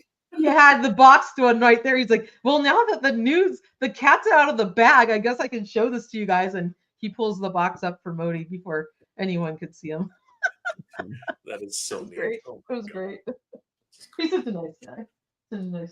And Roy's super sweet. I joked around with Roy, and I said, "Is there like a photos of our faces with wanted posters in the Mattel office?" If you see these two people. And then we were walking back from lunch, and I guess one of his colleagues, we ran into one of his colleagues on the way back, and he's like, "Oh, you guys are the ones from Toy Habits." That's you. It was so great meeting a lot of the designers. Terra, they're wonderful. Damien, all those guys, and they're such great people. They're so engaging, and you know what, and I'm in awe of those people. You know what I mean? The work that they do, the dedication that they have, and they're protecting this brand. You know what I mean? That's exactly what they're doing. They are, because I mean they're so talented, but they're also fans of the brand, and so they really care about what they're doing with it, and how they're living it out, and what they're bringing to us as collectors. And it's so wonderful. I mean, I got to talk to Damien a little bit over there at the booth, and he was asking my opinion, like, "Oh, what do you want to see on the next crossover?" And I was like, "I don't know. Like, let me ask our viewers." But no, he's such a nice guy, and with the whole snake layer thing, they all said that they put their input into creating that, and then you can see why it had so much going on, because they allowed everybody to integrate a piece of their own creativity into that playset. And I love that. I love the interior. For me, was perfect. The interior for me was absolutely perfect. Everybody got a little bit of input.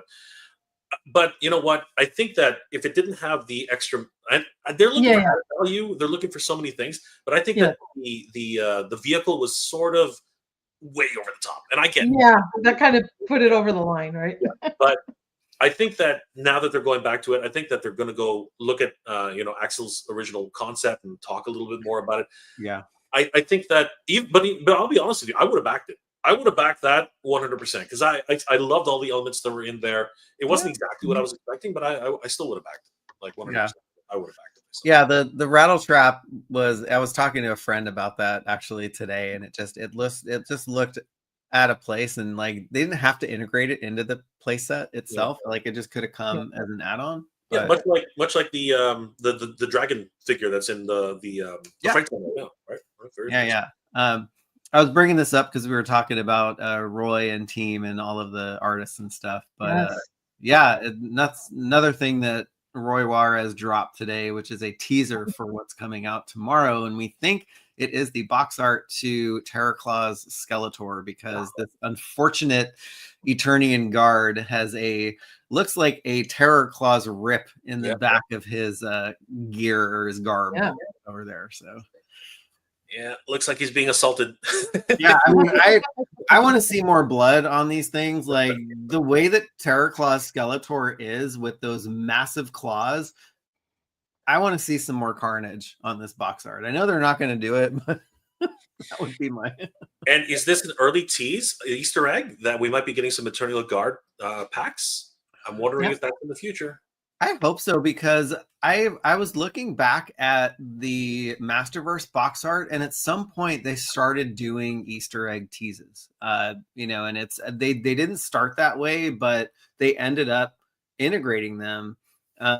And a good example is who was it? Movie Beastman's box art had Blade on it. Blade comes out. A lot of the characters that you see on the Masterverse box art now are actually being made into figures, which is really cool, because that's something really fun that the Origins line is doing, and now that, you know, the Masterverse peeps get to play along too. Yeah, I love that's so cool. So King Lion is asking a cool question. So I don't know if you guys saw that big castle display that was used at the ZolaCon for Formo Toys and their new Warriors of the Galaxy, but they had that really amazing castle, and they had, you know, the dragon's head on it and everything. That was incredible. I think they just made it for the display purposes, but how cool would it be if they came out with a play set? We saw that at Legion's Con. Oh yeah, it is absolutely massive, and I'm hoping that they can try and crowdfund that, because it looks so good. It looks like a traditional castle, and it could work so well with so many different other figures. It's great. I mean, you can imagine, like, you know, displaying like different sets of figures like in that castle display. So you can have some Masters figures and some, you know, your Legends of Dragonor, and then like the Warriors of the Galaxy, like in different factions and portions of it. Like it would just make an awesome display piece for all of that. Yeah, it totally would. Yeah, I'm hoping that that we actually get to see the box, like the entire box art, which I think we will. So yeah, of course, this is just a tease. No Chewing is in the house. What's going on, brother? From the Toy Daddies, good to see you. Wonderful support of the channel. Thanks, brother. Always good to see No Chewing in the house. Yeah, I'm very excited for this. You know, the drops today, it's just incredible. Like, I can't wait to see more surprise drops, hopefully. But I think that Collector Phil is right. Hopefully, you know, you guys reported on this too. April 8th, we might actually see Hurricane Hordak, you know, coming up on Mattel Creation. Yeah. So, yeah.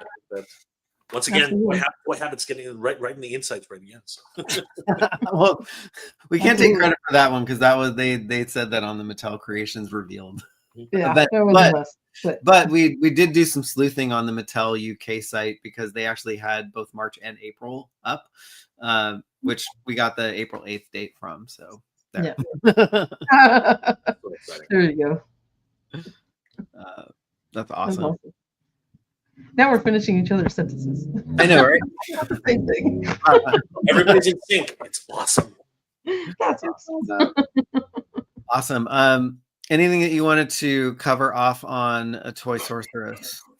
I was just gonna show off these light up eyes figures before we dropped off, and I guess just jump onto the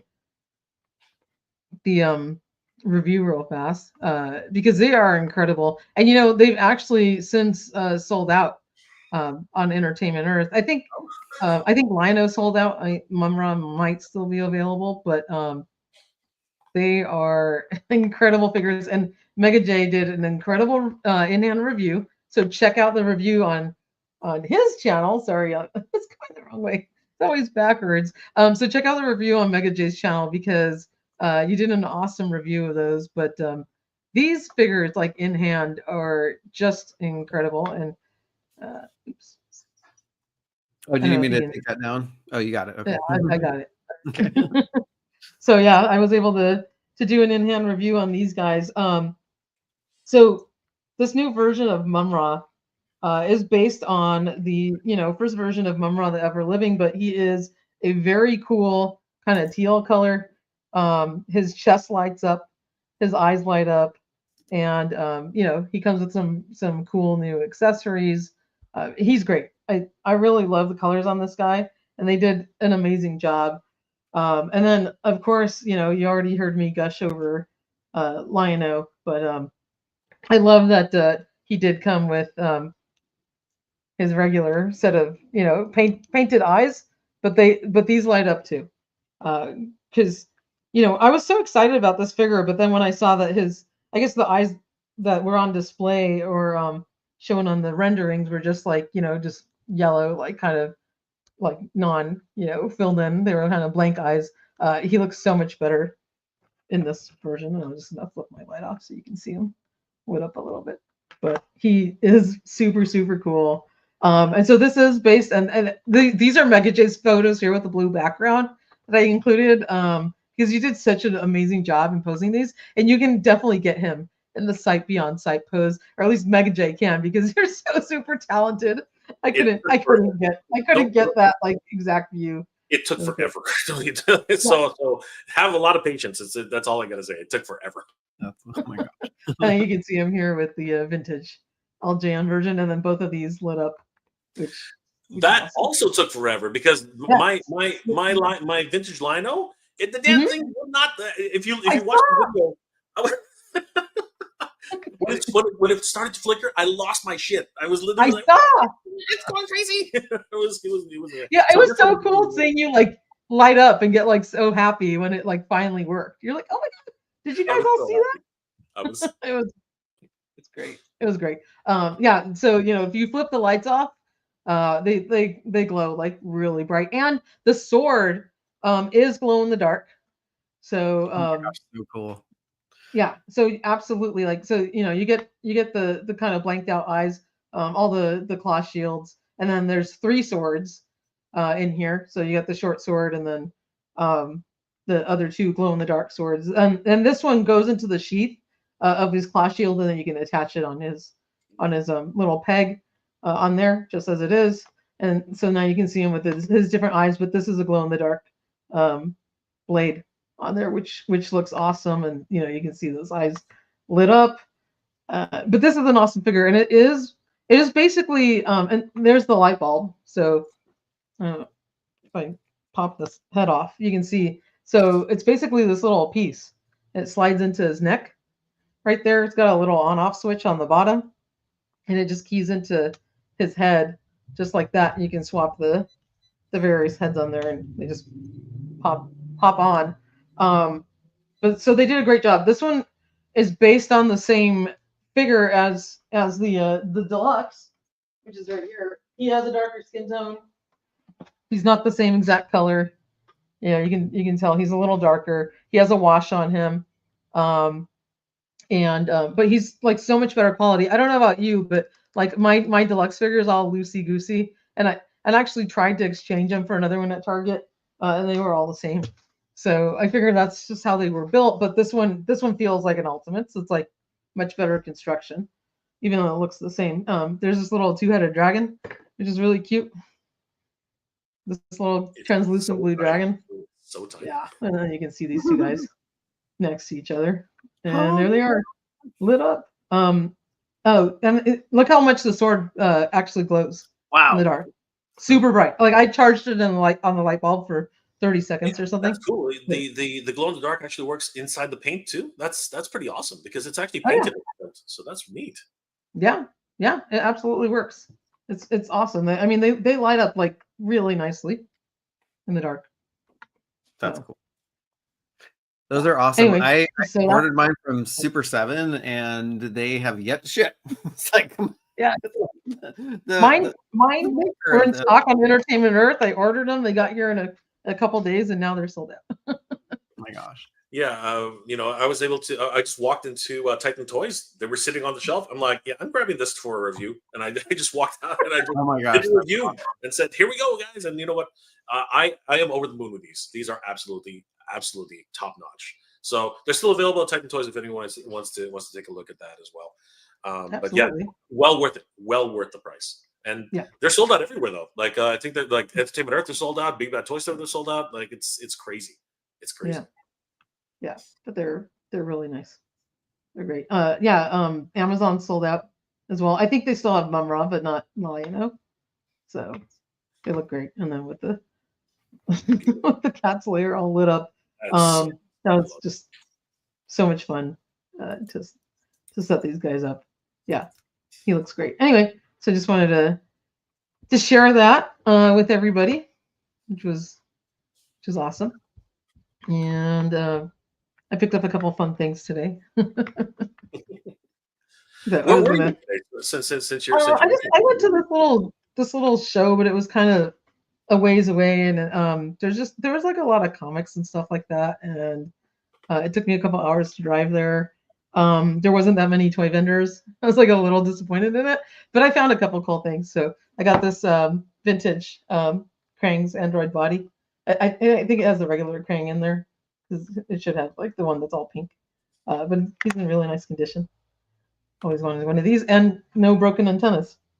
So yeah. Oh wow! I love. You know what? I still love all the vintage versions. They're just so cool. You know, they at the end of the day, no matter how often you reissue them, the original ones just are so much better. I don't know how to explain it. Absolutely. And then I got this other version of Tigra, like old Tigra. I used to have him a long time ago. I got rid of him, but now I found them there too. There were like 3 versions. Cool. Right? There was like 2 or 3 of them. Yeah, 2 of them. There's like young Tigra and old Tigra, and then I got Stargazer. Oh, Stargazer. Cool. And then I picked up this dude, which was kind of funny. He's back here. And this guy was like really cheap. I think it paid $15. It was like a blow mold He-Man, like a knockoff one. Just because it's like kind of cool to have one of these guys. You know, it's like a funny toy history type of thing. So cool, right? The Mexican chaos and things like that. It's just a lot of fun, right? And I'm like, he was really cheap and just something cool to set up on the display. So I picked up one of those guys. And then I got this wasn't from the toy show. It's just something that came today. And I'm trying to remember the name of this dude because he's from another kind of like, I guess, knockoff line, but he's pretty cool. Oh, here it is. Sorry, I was trying to find it. It is a fantasy warrior karate ninja or something like that. I added the little cape on him. He didn't have a cape. I wanted it. I took a piece of felt. That's not the cape. That's all I had. Pink. I'm like like pink a is the wrestler. closest thing I could get. So he was cute. Looks like a luchador or something. I love it. Yeah. Mask. I was trying to find a piece of purple felt, but I didn't have any. So I'm like, oh, he looks cute in this one. So I made him a little cute. That's okay. Yeah. Takes a real man for a pink, okay? Like, that'll go on my knockoff little wrestling ring. I have all these little other like Remco and Billy Butch looks like Nacho. Nacho Libre. There you go. Money Papo, like, that is so cool. Yeah, is that cool. Charles Bronson? The Macho Man Bronson. Ray Alonso with the zingers. Yeah. So those are kind of little fun pickups. Yeah. Yeah. But it just, there was like a lot of traffic coming back, and like I said, I guess there was like not that many toy vendors. I thought there were going to be a lot more, but it was fine. Fun but a long drive. Glad you had so much fun. That's awesome. Yes. Yeah. That's cool. Yeah, it's there's a lot more toy shows and stuff down where you are, Toy Sorcerers. Yeah, there's a big one coming up in June that I'm really looking forward to. That you need to come down for. I looked up the date. It's that Robo Toy Fest. That's in Burbank. But it's on a Sunday. But we'll make it work. That's all right. I got unlimited PTO at work, so I'm like, there you go. Well, but that one I went last year and it was amazing. That was a great toy show. So you had to come down for that. Yeah. That's awesome. Mega J, you wanted to talk about a few things, right? If that's okay. First, let me get this thing that you've added queued up. I did want to address Will. Any Canadians going to the next convention in Mississauga next weekend? Voice actors of the X-Men animated series will be there. Unfortunately, I won't be able to do it. I know. Actually, no, I will be there. What the heck am I talking about? Yeah, actually, I will be there. Funnily enough, I'll see you there, Will. I will see you there. Well, but the week after, I will actually be here at Toylanta. It's going to be a great event. My first time there, March 28th to the 30th. Danny and I are going to make the trek down there. It's going to be at the Southlight Convention Center, 6400 Sugarloaf Parkway, Duluth, Georgia. So guys, don't get confused with Atlanta. It's in Duluth, Georgia. Okay. Oh, it sounds like it's in Atlanta, which is I know. That's why I was like, be careful. Like, don't be Don't fooled. go there. It's in Duluth. Okay. Oh, funny. But it's going to be a lot of fun. We have a lot of special guests coming. I don't know why it's. Oh, I'm already there. What the heck? It's not working. Okay, forget that then. What's happening here? Yeah, tickets are on sale right now. If you guys, Yep, perfect. Tickets are on sale right now, guys. And if you want the special, I'm going to bring it up right here. If you want the special, they sent this to us earlier. I'm going to be doing a review, but the Four Horsemen exclusive figure ATL 25. This can only be picked up at the event, or you can pick up a VIP ticket right now. But these are selling fast, so if anybody's interested in this exclusive figure for the show from the Four Horsemen, you definitely have to act fast because those things are selling out quick. They do have some amazing guests, including if you're a Ninja Turtles fan, Paige Turco. She played April O'Neil twice in the franchise. She was in the Secret of the Ooze and the I believe it was the Samurai Turtles. I can't remember which movie that was. Turtles of Time, I think. I don't know. And of course, Ernie Reyes Jr., who played Donatello, is going to be there as well. Oh, neat. Yeah, and he also played Kino in the second movie, the Pizza Delivery Boy. So awesome two alumni from Teenage Mutant Ninja Turtles. Power Ranger fan Steve Cardenas is going to be there. Awesome Red Ranger and Blue Ranger, of course. And of course, Sergeant Slaughter is going to be there. All right, the Sarge. Freaking amazing. Try to shake his hand; it will disappear. Trust me. He was down by us at that Geeking Out event last month. He's an awesome guy. He is really, really cool. Always in character. It's always a fun time with the Sarge.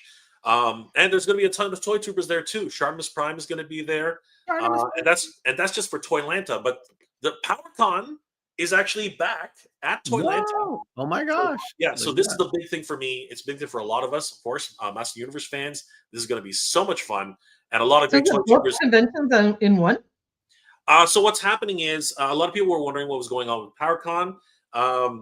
Val Staples, he was unable to actually secure a venue. So what happened is Brett, who's organizing Toylanta, he basically said, you know what? I don't want PowerCon to not go another year, so let me do a PowerCon honorable PowerCon so that people can still go to a PowerCon, and that's actually what happened this year. Oh, nice. So this in conjunction with PowerCon, it's more like an honorary PowerCon, so it's really fun. It's called Power Up Toylanta, and a lot of great guests, including Daniel Benedict, who actually directed the Fall of Grayskull 1. Which was a fan film, which was amazing. If you guys haven't seen it already, it's already hit 1 million views. So you guys got to check it out. It's available on YouTube. So just type in Follow Grayskull and you can actually watch it. He's going to be screening a special director's cut of the film, which is actually more focused on the film itself instead of some of the more fan edit things that were inside the original cut. So you definitely got to watch that. It's going to be screened at the show. And of course, he's going to announce that he's doing a second fundraiser for his Fall of Grayskull 2 campaign. If you guys haven't seen the trailer for Fall of Grayskull 2, please do yourselves a favor. It is epic. It is an epic trailer. And once you see it, you're definitely going to want to support this project.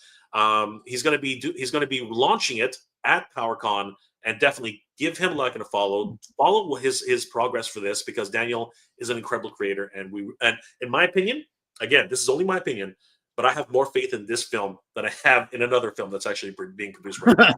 So that's just me. Okay, I'm gonna put it out there for that. And this music video. I second that notion. There it is. That's the last and only PowerCon I got to attend, and Michael was there as well. We just didn't know. Right? I'm gonna be at a PowerCon with you guys. It's gonna be so much fun. Hopefully. Oh my God, I can't wait. I can't wait. Are you coming down to LA beforehand? You had a place to stay. Yeah, of course. Yeah, fly in here, and we can tear it up. So good. Can't wait to see you guys. And then of course they did have a music video which they covered. "I Have the Power," which is the song in the Secret of the Stone. Ooh. So that's the Secret of the Sword. Sorry, that is amazing. You guys should definitely check that one out. Joshua Skye, the writer who's writing the lore. Nice. The lore of Master Universe right now. He's going to be a special guest. I did an interview with Joshua yesterday, So you guys can take a look at that. And he let a few secrets go, but not too many. So he's going to be talking about everything Master Universe, what the lore is about, how he got involved with Master Universe, and his next project, which is the new heavy metal magazines, which are now being shipped out to backers. So that's going to be a lot of fun. Robo Don't Know is going to be there. Awesome toy tuber, along with a whole bunch of different writers and cosplayers. New Johnny Havoc, they do amazing Master Universe cosplays as well as Mythic Legion cosplays. And of course, the great Pixel Dan is going to be there. It's going to be awesome to see him again. If you haven't already picked up his book, He-Man and the Master Universe, is going to be awesome. And I don't know how, but I think I conned my way into the event. So you're going to be there. I'm an event. I conned my way in there. I think I talked to somebody, one of the organizers on staff, and they actually included me on the list. No, it's a big con. Congratulations. That's awesome. You, Mega J. You made the big It's league. not real. It's not real. It is real. I Come on. conned my way in there. You're an OG, Jay. I'm going to be showcasing all the new Flip War figures. We have them in hand. Oh, so awesome. I'm going to be showcasing them at this show. First time ever. They're going to be in full production. These are actually the real these are actually the real samples. Wow. They're the 100%. You're going to see the packaging. You're going to see all the accessories. It's going to be absolutely great. And I'm even going to showcase my my past work for The Legend of Steel Breed, which is a comic book I created with my friend Marvin Mariano, the Apocalypse 4 book, which I also produced with a whole bunch of wonderful creators, and even the Delta 17 action figure comic, which I did earlier this year, along with Ken of Toy Connections and Steve over at 5x5 Toys. It was amazing being with those guys. I have a copy of that comic book actually that Ken sent me. It's great. Yeah, it's wonderful, right? And specifically because I love you guys, I wanted to showcase this really quick before we go on. Danny and I have been working on this for quite some time, and I just wanted to showcase everybody here. We're going to also be premiering our own comic book, which we're working on, and this is crazy. Giraffe, I'm working on this. So go ahead, Mike. Sorry. It's going to be a wrestling comic book, and we're very, very excited about this book. We're working with a whole bunch of wonderful creators, including our good friend Gilly Writes Comics, who's going to be doing most of the narrative on the book. This all comes from Danny Green's dreams. Danny Green had a dream, and he dreamt of a luchador and his struggles and his triumphs. It's a wonderful look at someone who was at the height of their popularity, and as that was happening, he lost everything. His entire life spiraled into disaster. But on a series of interesting circumstances, he has to rebuild his life and become a hero. And it's a wonderful story. We're really excited about it. And I wanted to show you guys firsthand here at Toy Habits, because this is going to be a great new launch for us at Toylanta. And Danny and I are super excited for this. And we hope you guys will join us and come to the booth. We're going to be displaying with From the Realm, wonderful guys from Thundercats Classics, as well as the Badass Reviews. And we're really excited about what we're going to be bringing and showcasing to you guys that show. So thank you, Toy Habits, again for Michael, Toy Sorceress. You guys are so awesome. Thank you for letting me showcase this, you guys. I hope that we see each other so soon. I'm really excited for this year's San Diego Comic-Con. Oh my God, we're gonna have so much fun! And congratulations on the new comic book with Danny. That looks so exciting. That's awesome news. Yeah, I'm so excited for you, and just to get to like bring something to life like this is so freaking amazing. Like, how often does this happen? Like, it's a dream. And it comes from a dream, right? It comes from Danny Green's dream. And it's your dream coming true, like literally, right? Yeah. You and Danny, the best things out of Comic-Con. Yes, that is the toys were cool. Like, meeting people and everything was cool, but hanging out with you guys was fun. Hanging out with you guys was the absolute highlight. So we gotta get that pizza again. We gotta wait 2 hours for it, and just that was the cardboard. It was good cardboard when we were starving at one. Greatest cardboard ever. Joe was going to be running around all of downtown San Diego with her pie. It was just hanging out with good friends, and you guys are the best friends, and it was so great. Give me a hell yeah! Right. We had so much fun. That was just incredible, and so many memories made, and such good times. That was the best part of Comic-Con. Yes, Absolutely. totally. So I hope to see all you guys at Toylanta, whoever can make it, guys. It's going to be fun. Only a couple weeks. Get the tickets now. Thank you. Mic drop. And on that note, Yeah, I love that. This has been fun. Yeah. Yes, get that figure too. Absolutely. Yeah. This has been fun. Yeah, hopefully we'll have some more mystery surprise drops from Masters. So stay tuned, y'all. It's awesome. It's fun stuff. Yeah. Never know when news is going to hit. And Mega Day, it's been so much fun getting to share the simulcast live stream with you and all of your amazing viewers. And of course, all of our amazing Toy Habits viewers. Love spending time with you all. And of course, my amazing partner, Michael. It's been a blast. Make sure you tune into Mega J's channel. Give him a like, a follow, a subscribe. And I want to say we are like about 50 subs away from 10,000, everybody. Yes. So I got to plug this. When we hit 10,000 subscribers, we're going to have an amazing giveaway of some fun stuff. So if you haven't subscribed yet, actually, let me grab the grand prize. Let me plug this. Oh, that is so cool. Oh my God. Wait, Congratulations. Michael, I think we're closer than we thought. Okay, everybody, if anybody hasn't subscribed yet, go now so that we can see it on stream. Come on, go over there. Wait, I'm checking because when I checked it earlier, we're about like less than 50 subs away, but I think we've kind of went much higher than that since this morning. Yeah, if you're on Mega J's channel and you like our content, give us a subscribe. So are you ready for like the big enchilada prize that we're going to give away? I want to see too. Hold on, I'm looking at. I'm trying to get our sub number at this very moment. Okay, we are giving away a boxed Moti, a boxed moat monster from the Eternia playset. So if you did not get an Eternia playset and you want Moti, holy crap, to get it. That is you guys, that is amazing. Yes. You don't want to miss out on that. And that's not the only prize. No, it is not the only prize. No. We're at I think we're only like guys, like if you want to bring this up, something away. If you want to bring it up, they're only 6 subs away. If I'm not right now, sorry, 60. So I think it's 60. 60. Yeah. 60, yeah.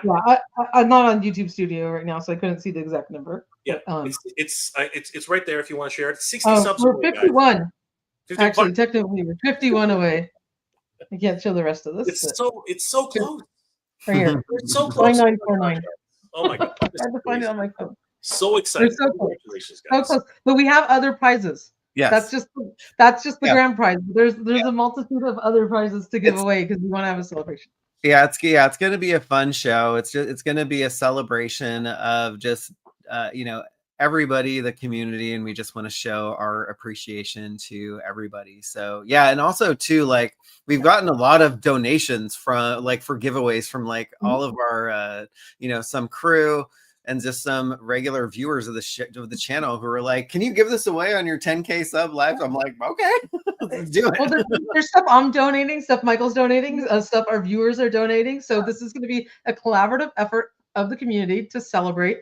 To also say thank you to all of you guys for being subscribers, for being supporters, for being part of the community. We want to make it fun and make it a celebration. And I think it's a great milestone. So that's an incredible milestone. No matter that is insane. Like honestly, congratulations, guys. That's awesome. Yeah, and it's hard when we're trying to split our energy in between our full-time jobs, the website, and the YouTube channel. So that's we do what we can to keep all of it. It's not a joke. All the balls up in the air. It is not a joke to say that they're always reporting on the news, even while they're on live streams. You can just every now and then you'll see Michael going I have a towel. Pay attention. You'll see it. I was writing articles in the car while we were driving today.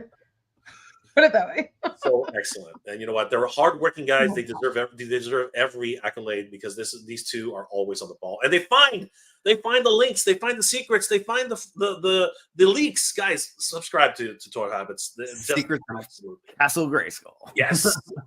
We unlock. all the secret stickers. Yes. But no, Anyway. it's gonna be fun, and we can't wait. So yeah, I mean, it should be maybe a couple weeks away at this point in time. So Yes. Yes. that's awesome. Oh, You guys are. Oh, it's going to happen sooner than that. I'm pretty sure. Like next couple of days. I hope so.